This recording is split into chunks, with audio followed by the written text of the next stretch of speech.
they descend on this madcap journey to find Munjya, तब जाके we all start discovering each other. So it's a journey of him from a boy becoming a man and finding confidence in himself. Negative energies होती हैं, positive energies होती हैं. There are a lot of people who do black magic. Munjya is one of the magic which we'll discover on set. स्वागत है आप सबका ANI पर. Thank you. Thank you, Ruma. So Munjya title है. So बताइए मुंजिया का मतलब क्या है? Exactly है क्या Munjya? What is Munjya? Yes. हमने सवाल सारे डिवाइड करके रखे. मुंजा बेसिकली एक महाराष्ट्रन फोकलोर से आता है. वैसे तो एक्चुअली उसके काफ़ी सारे रेंडिशंस आई एम श्योर सारी इंडिया में होंगे, लेकिन ये जो शब्द है मुंजा ये महाराष्ट्रन बेल्ट से आता है, specially on the Konkan side. तो ये बेसिकली एक थ्रेड सेरेमनी पर बेस्ड है जिसे कहते हैं मुंज. और वो इस पे बेस्ड है. तो आई थिंक जब आप फिल्म देखोगे तो आपको पता चलेगा कि मुंजा की ओरिजिन स्टोरी क्या है, लेकिन ये एक फोक स्टोरी पर आधारित है. ओके. एंड सुनने में यह है कि मुंजा शायद रियल स्टोरी है, तो इज दैट ट्रू और इट्स जस्ट लाइक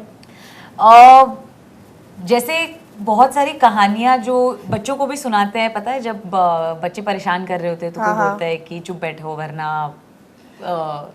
क्या कोई बाबा आ जाएगा. हाँ, मतलब तो वैसी की सारी कहानियां, वैसे ही मुंजा जो एक कहानी है वो डेफिनेटली आई थिंक रियल है या फिर नहीं भी है. आई थिंक ये आप डिसाइड कीजिए. बट हमारे गांव में ज़रूर इसके बारे में एक जिक्र किया जाता था और मेरे गांव में बिल्कुल बच्चों को डराया जाता था. मुझे भी डराया गया है इस बात पे कि खाना खा लो वरना मुंजा आ जाएगा. तो ऐसी सारी चीज़ें बोली जाती थी.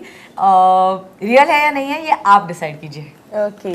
मुंजिया में अपने किरदार के बारे में थोड़ा बताएं आप लोग.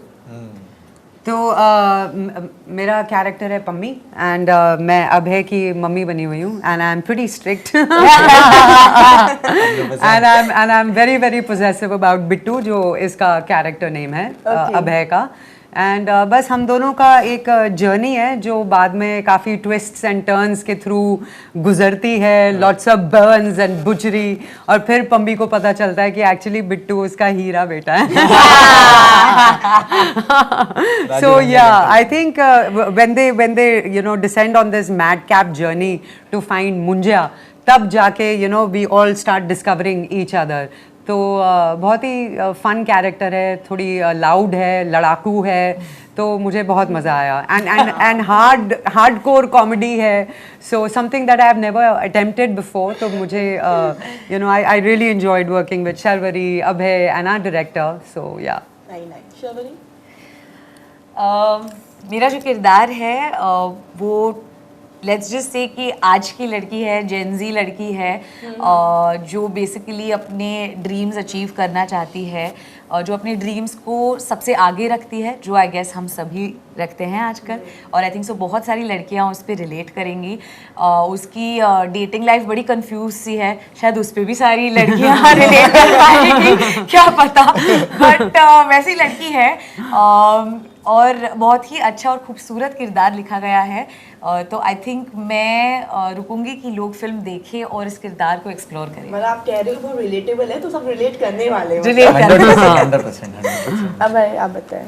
So मुंजा इज मतलब हॉरर और कॉमेडी को अगर हटा दूं तो मेरे कैरेक्टर बिट्टू की अगर बात करूं तो it's a journey of him from a boy becoming a man and finding confidence in himself. और उसके दौरान में जो स्टोरी जिस हिसाब से लिखी गई है तो वो हर एक कैरेक्टर को अपने आप में एक सुंदरता से लिखते हुए ना अपने आप के कैरेक्टर को एक एक्सप्लोर किया गया है.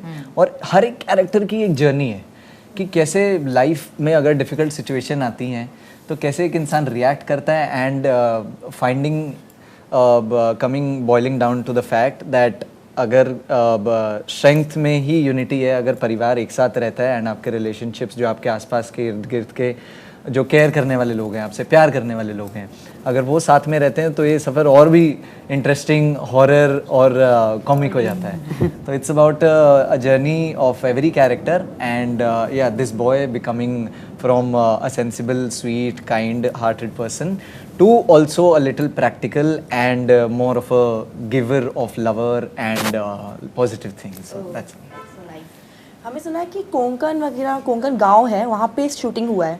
जी तो कैसा एक्सपीरियंस रहा वहाँ का? ऑथेंटिक फूड वगैरह खाया आप लोगों ने? मतलब क्या रहा, प्लीज बताएं। हमने बहुत बहुत खाना खाया वहाँ। हमने 2 जगहों पे शूट किया था, एक है कुडाल और दूसरा है गुहागर। दोनों ही जगहों पे हमने बहुत, मतलब मैं आपको बता नहीं सकती इतना टेस्टी खाना खाया है। स्पेशली एक्चुअली गुहागर में, जहाँ पे बीचेस इतने प्रिस्टीन है कि मतलब लाइक ऐसे बीचेस आपको इंडिया में एक्सप्लोर करने चाहिए। ये मैं ज़रूर लोगों को बोलूँगी, क्योंकि ऐसे बीचेस मैंने आज तक नहीं देखे थे, but I felt very proud कि ऐसे बीचेस हमारे देश में हैं। और हम फूड की बात करें तो एक्चुअली हम वहाँ पे ना घर होते थे और घर को एडजॉइनिंग बस थोड़े से टेबल्स लगा के उनका सेट मेन्यू होता था, उसको एक्चुअली मराठी में खानावड़ी कहते हैं। और हम वहाँ पे जाके बस उनका जो भी सेट मेन्यू होता था वो खाते थे। और हम गए थे तब आम का सीजन था पिछले साल, तो हमने जितना आमरस खाया है, यानी इस साल तक हमने बंद करके रखा है। मैं और मोना मैम तो इस साल भी नहीं खा रहे, इतना हमने पिछले साल खा लिया आमरस।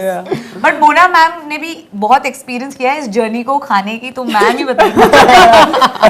I don't think मैम बताएंगे वो। बट मोना मैम को देख के लग नहीं रहा कि मैम आपने खाया। मैंने बताया ना, हमने आमरस बंद कर दिया है हमने पिछले साल से अभी तक। नहीं, वो अब खाना बंद हुआ है, बट अंटिल लास्ट ईयर हम लोग ठूस रहे थे खाना। मतलब कभी वड़ा पाव खा लिया, कभी फिश खा ली, प्रॉन्स खा लिया। Everything over there was so tasty. वहाँ पे छोटे छोटे रेस्टोरेंट्स थे एंड कोंकण खाना मतलब इतना फ्रेश सी फूड था। तो शर्वरी और मैं एक दूसरे को देखते थे, बस आज लास्ट ये या। हमने जितने बार बोला है कि ये लास्ट, हाँ, वो कभी लास्ट हुआ नहीं। और हमने रात को इनफैक्ट बस ऐसे भी बहुत बार बोला है कि बस आज सिर्फ वेजिटेबल्स खाएंगे। हम एक दूसरे को बोलते भी थे कि आज हमारे वेजिटेबल्स आ रहे हैं, और दिन में हम ठूसते थे। बस इनका शुरू हुआ था एक्चुअली, स्केड्यूल जो हमारा शुरू हुआ था ना, तो 2 स्केड्यूल में था। तो पहले स्केड्यूल में ये स्ट्रिक्ट डाइट पे थे। तो दूसरा स्केड्यूल जैसे जैसे दिन बढ़ रहे थे ना, तो इनका होता था कि अच्छा ये खा ले, अच्छा इधर उधर देखते थे कि कोई देख तो नहीं रहा। तो फिर मैं ऐसे पीछे खड़ा होता था मुंजा की तरह। हाँ मुंजा की तरह। ठीक। और तो लास्ट इनका फेक डाइट चालू था। हाँ, ये लोग कहते भी थे, ये बोलते भी थे आपके फेक डाइट पे हो, फेक डाइट। अरे खाना है तो खाओ यार, नहीं खाना है तो फेक डाइट चालू है इनका। फेक डाइट आते होने लगा है सबका। सबका ही होने लगा। तो Konkan had that strong a fake. Konkan भी मतलब विलेज में जो आपने शूट किया, वहाँ का लोगों का साथ में एक्सपीरियंस कैसा रहा? कैसा उन लोगों के साथ बॉन्ड रहा आपका गांव के लोगों के साथ? आई थिंक गांव के लोग, आई थिंक कोंकण के सारे लोग बहुत ही ज़्यादा हेल्पफुल थे, बहुत वार्म थे। और जितने प्यार से वो हमारे साथ, मतलब जो आपको प्यार से खाना खिलाता है तो आई थिंक वही आपका दिल जीत लेता है। तो जैसे मैंने कहा, वो घर का खाना होता था और हम लंबे शेड्यूल के लिए गए थे, तो जो घर के खाने की टेस्ट होती थी उससे में इतना प्यार था। तो आई थिंक हमें कभी लगा नहीं कि हम एक्चुअली आउटडोर शूट पे है और हम कहीं बाहर का खाना खा रहे हैं, ऐसी फीलिंग नहीं आई। बट ऑल्सो मैं महाराष्ट्रन हूँ, तो आई थिंक मुझे भी बहुत अच्छा लगा वहाँ जाके। हम इनफैक्ट हमारे डायरेक्टर जो आदित्य सरपोतदार है वो भी महाराष्ट्रन है। तो हम सब मराठी में बात करते थे वहाँ पे। आई थिंक अभय ने भी थोड़ी सी मराठी सीखी और मैम को भी थोड़ी सी आती है। सीख ली प्रगति झाली। नहीं, बहुत मजा आया, कमाल। तो जैसे अभी एक रीसेंट इंटरव्यू में राजकुमार राव ने बताया था, स्त्री 2 की शूट के दौरान उन्होंने थोड़ा पैरानॉर्मल एक्टिविटी वगैरह फेस किया था सेट पे।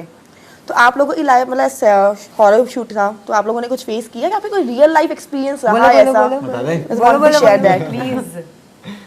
तो ये कहानी है कुडाल की। ओह अच्छा, कितने साल पुरानी? करीब 2000 माइनस 19। मैथ्स में बुरा है, मैथ्स में थोड़ा सा मैं एक्चुअली मतलब माइनस हो गया। तो एक्चुअली जब हम शूट कर रहे थे, जिस होटल में हम रुक रहे थे, तो हम जाते थे अपने कमरे में, रात को सोए तो सुबह उठ के हम सब ऐसे ब्रेकफास्ट टेबल पे डिस्कस करते थे कि कैसी रही नींद, क्योंकि नई जगह है वो सब। तो सब लोगों का एक कॉमन ओपिनियन होता था कि यार मेरी रात को 3 बजे पता नहीं क्यों नींद खुली अपने आप, और फिर 5 बजे 5-6 मिनट में, तो मतलब फिर उसके बाद हम डिस्कस करते थे। तो पूरा मतलब जो भी टीम हम एक साथ रुके हुए थे, तो सब बोलते थे हाँ यार मैं भी 3 बजे उठा, हाँ मैं भी 3 बजे उठा। अब वो कितनी पैरानॉर्मल है और क्या उसमें कॉमेडी है, क्या उसमें का जो क्या कहते हैं रहस्य जो उसमें छुपा है वो पता नहीं, बट ये हॉरर कॉमेडी सिचुएशन वहाँ पर ज़रूर हुई थी। ओके चलो, आपका कुछ ऐसा एक्सपीरियंस रहा है कभी लाइफ में, इवन लाइफ में भी कभी भी कुछ? नहीं, मतलब ऐसा कोई एक्सपीरियंस नहीं रहा है। मैं हर हॉरर फिल्म देख के डर जाती हूँ और उसके बाद मुझे हमेशा लगता है कि कहीं ना कहीं तो भूत है, जैसे मैम ने भी बोला था, उनको भी ऐसे ही लगता है। तो आई थिंक हमारी लाइफ में यही है, पैरानॉर्मल या जो भी, बट यही डरावनी स्टोरीज है। नहीं, एक्चुअली मेरे साथ लाइफ में एक बार हो Oh, चुका really? We want to know. बताओ। दोनों So दोनों भाई। So when I was in Pune, तो मेरे पापा की पोस्टिंग पुणे में हुई थी एंड रात को ऐसे ही पार्टी करने गए थे हम लोग सारे फ्रेंड्स एंड मेरे पास स्कूटी होती थी। Okay. So I was driving back home. तो पुणे में एक बहुत फेमस ब्रिज है, बन गार्डन ब्रिज। अच्छा। तो मैं वहाँ वो ब्रिज को क्रॉस कर रही थी। तो ब्रिज की स्टार्टिंग में एक लड़की लिफ्ट मांग रही थी। तो ऑब्वियसली मैं रात के 11 बजे किसी को लिफ्ट तो दूंगी नहीं, तो मैं आगे निकल गई। बट जैसे ही वो ब्रिज क्रॉस हुआ, वही लड़की खड़े होके फिर से लिफ्ट मांग रही थी। I died and I was like, oh my God, ये नहीं हो सकता मेरे साथ, ये नहीं हो सकता। तो मैंने स्कूटी के मिरर्स ना नीचे कर दिए, बिकॉज बचपन में सुनते थे ना कि मुड़ के मत देखना, इधर मत देखना। आई फ्रोज, मुझसे स्कूटी भी नहीं चल रही थी, ऐसे सब हो रहा तो था। आपको ऐसा नहीं लगा मैम कि ये बहुत ज्यादा ही लिफ्ट मांग रही है तो इसको दे ही देते हैं क्योंकि बार बार इतना कॉन्फिडेंस? बार बार यार ये बहुत शिद्दत से बट इट मांग वाज रही है, सो स्पूकी मेरे लिए। मतलब एक्चुअली मेरी बोलती बंद हो गई थी। मैं घर पहुंची and I told my sister, I was like ये नहीं हो सकता। बड़ी अच्छी तू लिफ्ट दे देता ना, हाँ, ये इसने रुक रुक जाता तू। मुंजी मुंजी नहीं, मुन्नी, सॉरी, मुन्नी। सो मोना मैम कह सकते हैं आप घोस्ट में बिलीव करते हो ना? अब बिलीव करती हूँ या नहीं करती हूँ, but I did see that happening in front of me. मेरे आंखों के सामने हुआ था। या so as we seen in trailer as well कि उसमें ब्लैक मैजिक का भी जिक्र हुआ था, बताया था। तो कैसे बहुत सारे गांव होते हैं जहाँ पे आज भी ब्लैक मैजिक होता है। हाँ। सो इसमें आप लोग का क्या ओपिनियन है, मतलब व्हाट यू वांट टू से? सी होता ही है। आई जस्ट फील कि नेगेटिव एनर्जीज होती हैं, पॉजिटिव एनर्जीज होती हैं। There are lot of people who do black magic. अभी जब हम सड़क पे जाते हैं तो देखते फेस्टिवल्स ही के हैं, टाइम पे मोस्टली तो हम लोग देखते ही हैं कि वो नींबू मिर्ची सड़क पे फेंका होता है, किसी ने डॉल फेंकी होती है, you know, black colour. So you should never cross over those. मतलब वो है या नहीं है, आई डोंट नो, बट क्यों फालतू में पंगा लेना। एग्जैक्टली। या एग्जैक्टली। सो मैंने कैलकाटा में भी बहुत देखा है ऐसे, you know, dolls, voodoo dolls गिरी होती हैं रोड्स पे। So I am sure there are people जो ब्लैक मैजिक को एनर्जीज देते ही होंगे। Yeah have you seen Sharvari? That is directed to me. No, I've never seen black magic happen or any of this. I don't think I've paid that kind of attention to things. I'm sorry. I don't know. मतलब you were not attentive on the sets of Munja. मतलब shoot के दौरान नहीं बोल रहे ma'am, बोल रहे road पे एंड ऑल। बट आपने देखी है? नहीं, हम तो सिनेमा के मैजिक में बिलीव करते हैं। हमें कोई ब्लैक या वाइट या ऐसा कुछ नहीं, हम सिनेमा के मैजिक में बिलीव करते हैं। Mic drop. And Munja is one of the magic which we'll discover on Saturday. ओए होए, आए हाय, ओए होए, बालू पाती, बालू तरस आ गया। ओके, ओ गॉड, ये पिल्लो ने ब्लो कर आपका दिया। सॉन्ग आ रहा है तरस, जी, बहुत अच्छे व्यूज आ रहे हैं जी, अभी इन्होंने से। साइड इन्होंने कर दिया प्रमोशन साइड से। अरे, उन्होंने आपको रिमाइंड किया कि आपने देखो पूछा नहीं तरस के बारे में। हमारा प्लानिंग है सारा, ऐसा हम हंस हंस के कैसे? पीछे बोल देते हैं तरस नहीं। पर इसमें मैंने ये भी सुना कि आप शुरू से करना चाहते थे ना सोलो परफॉर्मेंस जी, साहब, तो जी। बताएं थोड़ा उसके बारे में।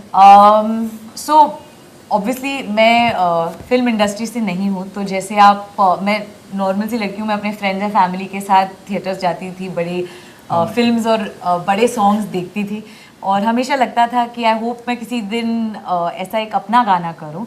तो ये पहली बार अपॉर्चुनिटी मिली एक सोलो गाना करने की, तो बिल्कुल मैंने जान लगा दी। मैंने बहुत सारी रिहर्सल की और मतलब दिल से बहुत मेहनत भी की इसके लिए, और आई एम सो ग्रेटफुल कि हमें इतना सारा प्यार मिल रहा है इस गाने के लिए। तो मैं डेफिनेटली ऑडियंस को थैंक यू बोलना चाहूँगी इसके लिए। Oh, that's so sweet. So all the best guys. अरे thank you so much. Munjya मैं भी देखने जाऊंगी। Yes, साथ में चलेंगे। Superb. And thank you so much for joining. Thank you. Thank you so much.